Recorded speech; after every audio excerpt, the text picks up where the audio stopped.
नमस्कार दोस्तों। चाहे आप एक किसान हो या कोई व्यापारी या फिर कोई छात्र, आज की ये वीडियो आपके लिए है। दरअसल अमेरिका के राष्ट्रपति डोनाल्ड ट्रंप ने चीन पर 104% टैरिफ लगाकर एक ऐसा युद्ध छेड़ दिया है जिसकी आज भारत तक पहुंच गई है।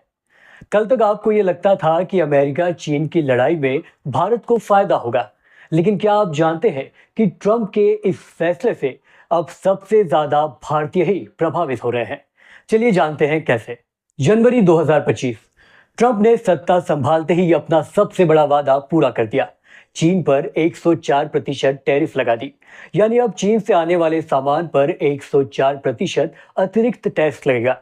इसका मतलब है कि अगर किसी चीनी प्रोडक्ट की कीमत $100 की थी, तो अब वो अमेरिका में $204 में बिकेगा।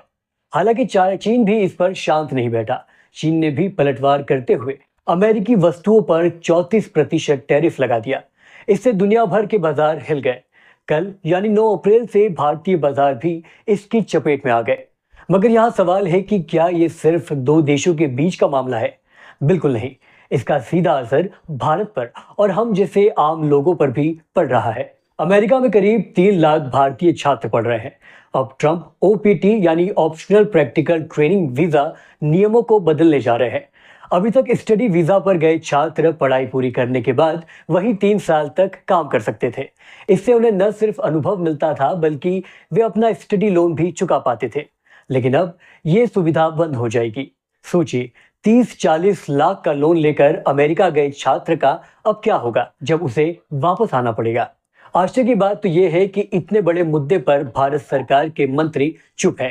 क्या सरकार केवल वक्फ बोर्ड और संभल जैसे मुद्दों पर ही बोलने के लिए है? जब लाखों परिवार का भविष्य दांव पर है, तो मंत्रियों की चुप्पी सवाल खड़े करती है। क्या ये वही सरकार है जो हर मुद्दे पर तुरंत प्रतिक्रिया देने के लिए जानी जाती थी? प्रधानमंत्री मोदी ने ट्रंप को डियर फ्रेंड कहकर संबोधित किया था, लेकिन क्या वे अब फोन करके कहेंगे हमारे बच्चों के साथ ऐसा न कीजिए? मजे की बात तो यह है कि ट्रंप की नीतियों का समर्थन करने वाले भारत के वाणिज्यिक मंत्री पीयूष गोयल भी ट्रंप ने कोई खास महत्व नहीं दिया। दोस्ती और कूटनीति के बीच का फर्क यहाँ साफ दिखाई देता है। अब बात करते हैं किसानों की।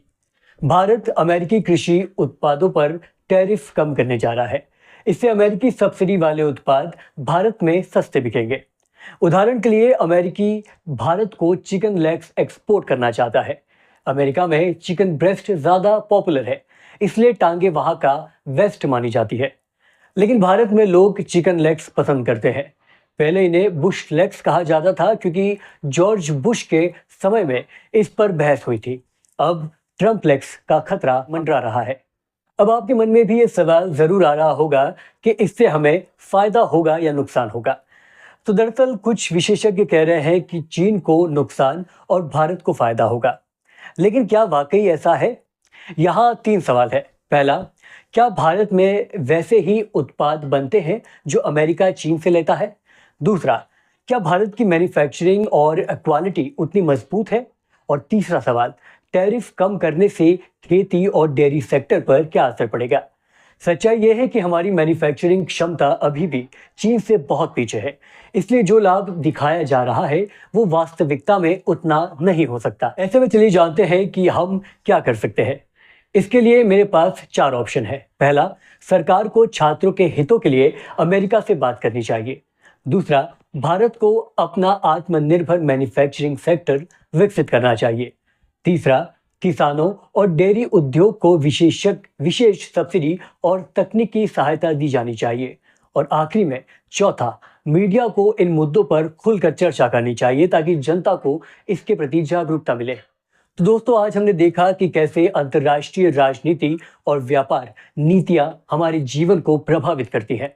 अगर आपको भी कोई परिवार या मित्र अमेरिका में पढ़ रहा है या आप कृषि से जुड़े हैं, तो इस मुद्दे को समझना आपके लिए जरूरी है। अगर आपको ये विश्लेषण अच्छा लगा हो तो लाइक करें और शेयर करना बिल्कुल ना भूलें। साथ ही कमेंट में बताएं कि आप इस मुद्दे पर क्या सोचते हैं। कल मिलते हैं एक और नए विश्लेषण के साथ। तब तक के लिए नमस्कार।